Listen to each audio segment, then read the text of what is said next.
तुम्ही कधी विचार केलाय की काही पुस्तकं आपलं आयुष्य कसं बदलू शकतात?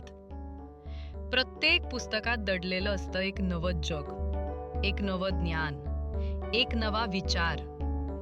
याच जगाची, याच ज्ञानाची आणि याच विचारांची चला एकत्र मिळून करूया हितगुज.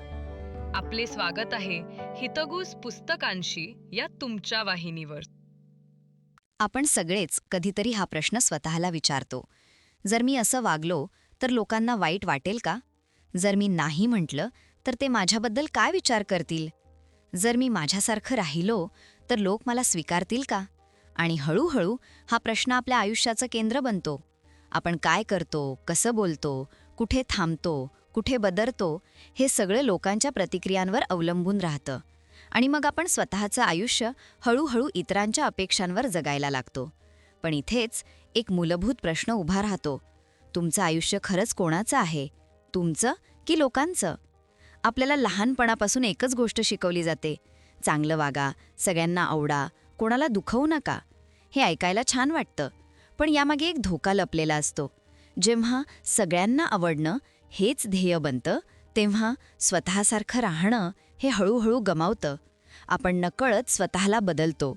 कधी मत बदलतो, कधी शब्द गिळतो, कधी स्वतःची इच्छा मागे ठेवतो. फक्त एवढ्यासाठी की कोणी नाराज होऊ नये. पण सत्य असं आहे, तुम्ही कितीही प्रयत्न केला तरी सगळ्यांना खुश ठेवता येत नाही. आणि जो प्रयत्न तुम्हाला सतत थकवतो, गोंधळात टाकतो आणि स्वतःपासून दूर नेतो, तो योग्य नाही. लोकांना आवडणं हे तुमचं कर्तव्य नाही, ते एक पर्याय आहे. आणि प्रत्येक पर्यायाची एक किंमत असते. लोकांना आवडण्यासाठी तुम्ही काय गमावता? तुमची स्पष्टता, तुमची शांतता, तुमचा वेळ, तुमची ओळख. आणि हे सगळं खूप हळूहळू घडतं. म्हणूनच आपल्याला जाणवत नाही. आपण म्हणतो, मी ॲडजस्ट करतोय, मी मच्युअर आहे, मी समजून घेतो. पण आतून आपण थकलेले असतो. कारण ॲडजस्टमेंट आणि सेल्फ सॅक्रिफाईस यात फरक असतो. ॲडजस्टमेंट म्हणजे दोघांनी थोडं थोडं बदलणं. सेल्फ सॅक्रिफाईस म्हणजे एकानेच सतत मागे जाणं. आणि बहुतेक वेळा तो एक आपणच असतो. The courage to be disliked आपल्याला एक कठोर पण मुक्त करणारी गोष्ट सांगतो. लोकांना नाराज करणं हे अपयश नाही, ते स्वातंत्र्याची एक पायरी आहे.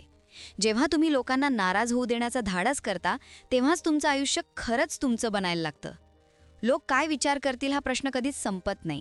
आज नाही, उद्या नाही, कधीच नाही. म्हणून प्रश्न असा नाही की लोक काय विचार करतील. खरा प्रश्न आहे, तुम्ही स्वतःबद्दल काय विचार करता? जर तुम्ही स्वतःशी प्रामाणिक नसाल तर लोकांची मान्यता तुम्हाला शांतता देऊ शकत नाही, कारण ती मान्यता खोटी असते. ती तुमच्या खऱ्या स्वरूपावर नाही, तर तुमच्या ॲडजस्ट केलेल्या रूपावर असते. आणि त्या रूपाला जगवत राहणं खूप दमावणारं असतं. लोकांना आवडण्यासाठी आपण अनेक भूमिका घेतो. कधी चांगला, कधी समजूतदार, कधी शांत, कधी उपलब्ध. पण प्रश्न असा आहे, या सगळ्या भूमिकांमध्ये तुम्ही कुठे आहात? जर तुमचं अस्तित्व फक्त लोकांच्या गरजांपुरतं मर्यादित असेल, तर तुम्ही स्वतःचं आयुष्य जगता आहात की फक्त निभावता आहात?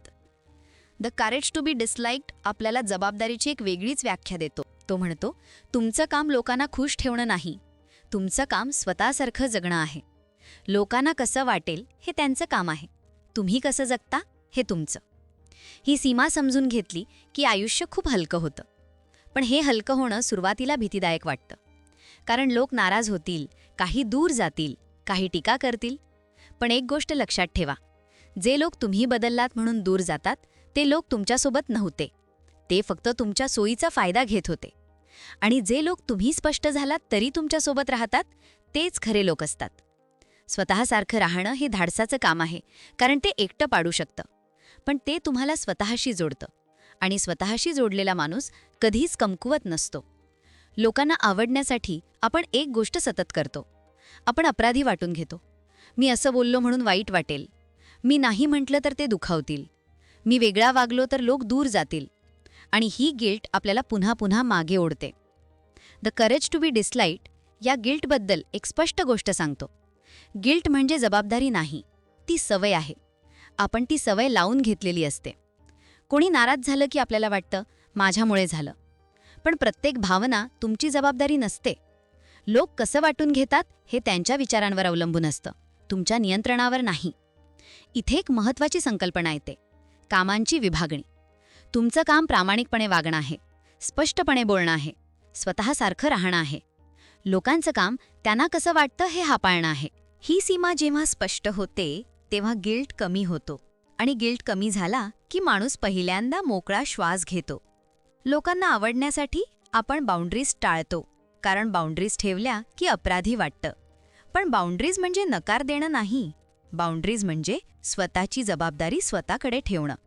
जेव्हा तुम्ही म्हणता, इथे मी थांबतो, तेव्हा तुम्ही कोणाला दुखवत नाही. तुम्ही फक्त स्वतःला वाचवत असता. आणि जो स्वतःला वाचवत नाही, तो हळूहळू स्वतःला गमावतो. लोकांना आवडण्यासाठी आपण अनेकदा एक गोष्ट विसरतो. स्वतःची किंमत लोकांच्या मान्यतेत नसते.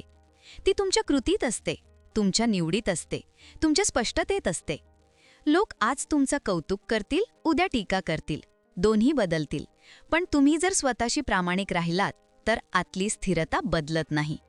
The courage to be disliked स्वातंत्र्याची एक वेगळी व्याख्या देतो. स्वातंत्र्य म्हणजे लोक काय म्हणतील ह्यापासून मुक्त होणं. हे स्वातंत्र्य बंडखोरीतून येत नाही, ते समजूतदारपणातून येतं. तुम्ही कोणाशी भांडत नाही, तुम्ही कोणाला कमी लेखत नाही, तुम्ही फक्त स्वतःचा मार्ग शांतपणे निवडता. आणि हे शांतपण खूप ताकदवान असतं, कारण त्यात स्पष्टीकरण नसतं, नाटक नसतं, दाखवण्याची गरज नसते. लोकांना आवडणं हे तुमचं ध्येय नसेल तर एक वेगळी गोष्ट घडते. लोक तुम्हाला आदराने पाहायला लागतात. सगळे नाही, पण जे पाहतात ते खऱ्या अर्थाने पाहतात, कारण तुम्ही स्वतःशी खोटं बोलत नाही. शेवटी एक गोष्ट लक्षात ठेवा, न आवडणं हे अपयश नाही, ते संकेत आहे. संकेत की तुम्ही स्वतःचा आवाज ऐकायला सुरुवात केली आहे. संकेत की तुम्ही स्वतःची जबाबदारी घेतली आहे. संकेत की तुम्ही लोकांच्या अपेक्षांपेक्षा स्वतःच्या आयुष्याला महत्त्व देत आहात. हा व्हिडिओ लोकांपासून दूर जायला सांगत नाही, तो एवढंच सांगतो, लोकांमध्ये राहा पण स्वतःला हरवू नका. लोकांना आवडणं गरजेचं नाही, स्वतःसारखं जगणं गरजेचं आहे. आणि त्यासाठी धाडस लागतं. ज्ञानाची मैत्री, विचारांचा संगम